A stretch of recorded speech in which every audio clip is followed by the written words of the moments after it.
What's up? Back pain 4 here, and well, what's up, dear? Well, I thought I would never have to make this video, but time has come. Selling the Ranchero. So, putting it for sale, made a decision because I wanted to get a new car, and doing the numbers, I can't afford to keep 3, and it was either this or the Firebird, and honestly, this has to go. I've had it 6 years, and honestly, I lost passion for it. I mean, let me bring you through some of the numbers real quick. So when I first got the car in 2014, the only reason I got the car was I wanted a smog exempt car. That was it. I wanted something 74 and below, El Camino or Ranchero, because at the time my neighbor across the street had El Camino. Me and my grandfather always had El Caminos growing up. So I decided, let me, try one out. Well, now there is a classic car. Yeah. Beautiful. It's for sale. Yeah, well, I don't think so. If I were going to buy another vehicle, I'd go buy another Harley. Fair enough. Which my wife doesn't think I should ride. Take care. Stay safe. Bro. You too. So that's one thing I will miss about this car before I even get to the numbers is it grabs attention. Honestly, of all the cars, more than the Firebird even. So let's start with the numbers. So in here, if some of you guys have followed the build I put on YouTube a few years ago, tighten that, it's always there. So it's a 429 big block Ford, stroked out 442, and I could obviously post the link to the video I built when I put this together. But basically, if we're talking numbers, this, because I never actually went over like cost, like dollar cost to build. So hold on, car going by. Let me go by first. Come in that way. Come out here for quiet and cars come through. 1 second. Come out to the middle of nowhere to film a freaking video, and freaking I get more traffic and I had to stay in my driveway. Anyways, so the car itself, let's just start from the car. The car itself costs $3 grand to get.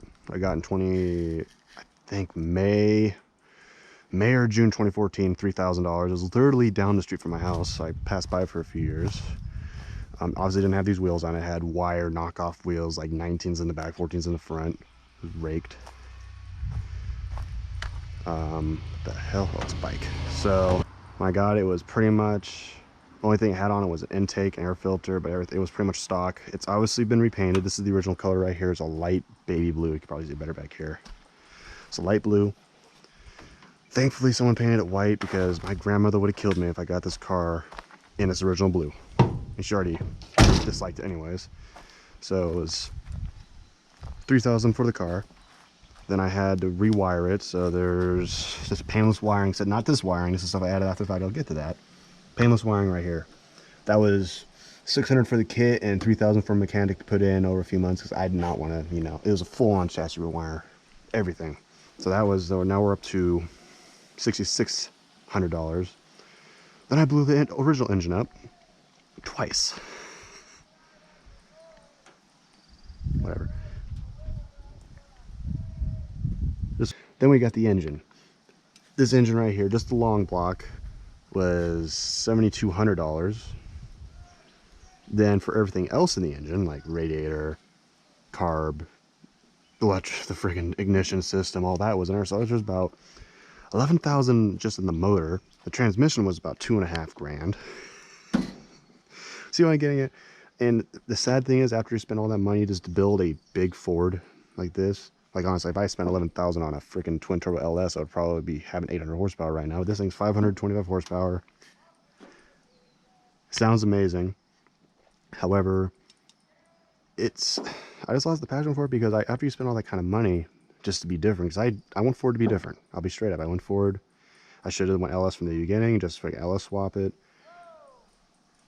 Oh, we have to get going then, it looks like. All right. Oh, yes. All right.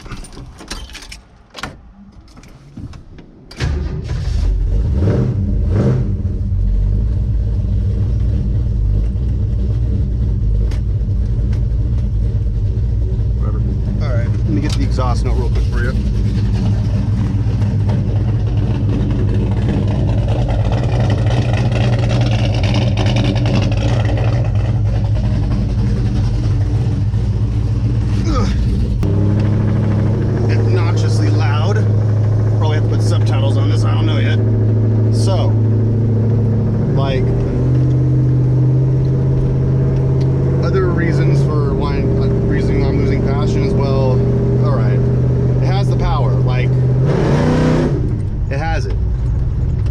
I chose the wrong body to put it in. If I were to redo it, I would have got a Gran Torino or even a station wagon, so I could have more than just this bench seat. I could actually, you know, load it up. It's that kind of a thing. I wish I got a car more than a car truck.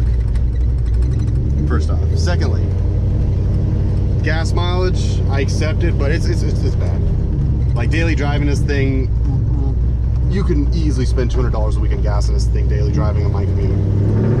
Easy. You know, and considering I spent what 20, no, more like close to 30,000 in parts, labor, and just doing stuff myself over it, it's, I don't know, I don't regret it. You know, it might sound like I'm regretting. I don't regret it. I love the experience. I loved, you know, working all that, doing all those hours and waiting for the parts to come in, you know, on a Saturday morning, going over to my grandpa's house, and just shoving all the parts in. You know, and it got closer, and when it turned on, I had the biggest grin on my face, you know, got the reactions from everybody. It was definitely an experience. I don't regret that, you know, experience. I can honestly say, you know, I put an engine in a car, I blew one engine up, took it out myself, put another one. I didn't build the engine myself, but I was able to put another engine in there and get it running in my driveway. And you always get the thumbs up and stuff, but it's like, if I want to get in a car, like I do, I want to, you know, explore other cars. All I've had all my life, minus the Thunderbird when I first started driving, has been muscle cars. Import cars, European stuff that's really not that expensive to get into, but it's just like I want to try and go through other stuff. And I sunk so much money into this, I was never able to, you know, explore. I mean, look at one of my brothers, he's gone through freaking, what, 9, 10 cars in a short amount of time, just, you know, buying them, not to fix them up, not to flip them, just buying them and experience it, then sells it, gets in our car, you know, just kind of moves up the tier, just to experience everything. What does that sound? Next car I'm getting, project car. I'm not sure about project car. Like, my plan is after when this sells, or if it does sell, it probably will sell eventually because COVID messed everything up. Like, I want to get a new daily. I was thinking some pickup truck of some sort, you know. I was thinking of a new daily at some point, but this has to go before I could do that because, you know, like I said, doing maths, yeah, I could afford it, but that's all I'll be able to afford. I won't have anything left over to save or anything like that. It would just be all for cars, which I won't have a problem with if I was a little younger, but now I'm getting a little older and want to save for other things other than just car stuff. That's not an option anymore for me. But the Firebird is most likely going to become the new project. It's going to become, I'm going to, you know, race parts, you know, all stuff that wouldn't make it a good daily, but something that would make a great canyon car or maybe even a better track car. I would definitely, you know, invest into that. Yeah. As for, you know, going into this, if anybody else wants to start a project, have a better plan than me, because my plan in this was I just wanted something smog exempt. Did I fall in love with this car? Was this the dream car? Hell no. Hell no. It fell on my lap because it was cheap, it was right there. Holy shit. But it's like I want to move on to other projects, and it's just like if someone else can enjoy this, someone else can finish this, you know, put a smile on the face, and hopefully, and you know, you have to move on. I can't hold on to this forever. Those that, you know, been curious about it, since I haven't posted too much about it since I moved and came back, this is the fate. It's has for sale sign right now, as you can see down there. It's just all it is right now. It just kind of stays parked in front of my house, and I'm just waiting